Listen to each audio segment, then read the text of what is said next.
Hey, welcome back. And today I am going to apologize right up in front because the lighting is a little different. I'm in a different place and I can already hear it myself. There is a little bit of an echo.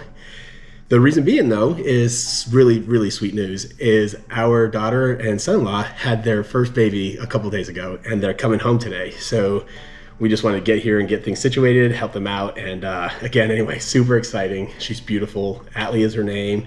And she's here 4 weeks early actually, but we're ready. So anyway, gonna do a quick little show from here just because I want to be able to reach out to you guys this week. And what I'm going to talk about today is the Masterclass series of shows that I'm about to begin. And it's going to entail pretty much because the weather here is super warm, like in the 90s, even low hundreds sometimes. The water temperature's up into the 70s. It's too hot to obviously fish for trout.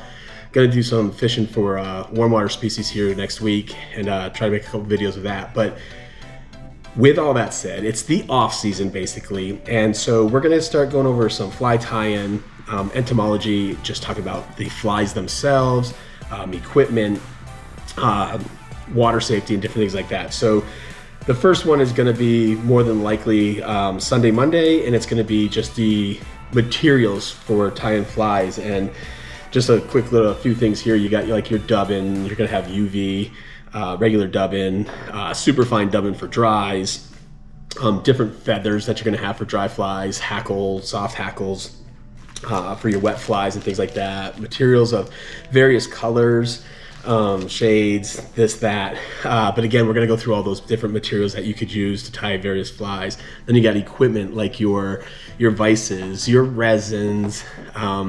There's going to be different wires, some for wrapping, some for weight. Threads for, again, wrapping, and some that are a little bit more fuzzy for bodies. And so again, we'll go through all those materials and talk about it. The equipment we're going to talk about, like I just said, we're going to talk fly fishing gear. So the various nets that you're going to want, what materials the nets can be made from and why you'd want to use certain sizes or whatnot, various rods. So am I using a 2 weight, a 5 weight, a 10 weight? Is it a 2 section, a 4 section? You just name it. There's just going to be all kinds of, master classes on all this stuff, because the truth is, if you are going fly fishing and you really want to become a fly fisherman, you do need to know, am I taking out a lightweight rod versus a heavier weight rod? Is it going to be shorter, longer? Tight line and nymphin is going to be generally a 10 foot, right?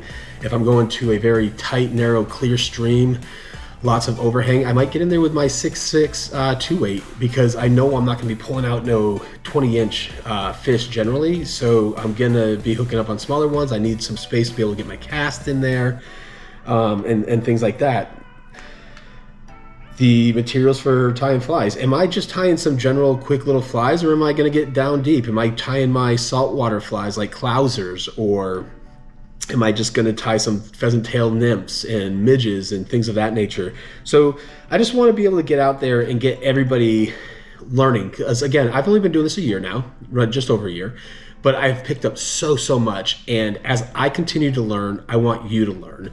I'm going to be given in some of the classes for the entomology how each of the major bug classes evolve from egg to their larva stage, their pupa stage, into their adult stage until they lay eggs and die and float on top for risers. So we'll touch all of that. We're going to talk about the trout and their vision, their binocular versus their monocular vision, the colors that they can see, the dead zones that they see.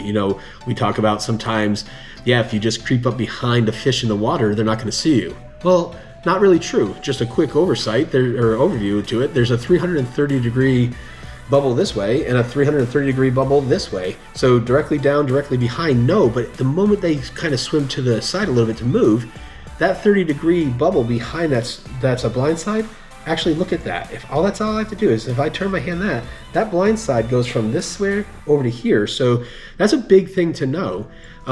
So we're going to talk about that kind of stuff. Again, you want to know how you get in that water and not spook those fish. So again, what master classes are coming in. I'm super stoked about a lot of things with this. Of course, Gotta mention again, super stoked about Atlee being here. So she's gonna take up some time, but I really wanna touch on everything.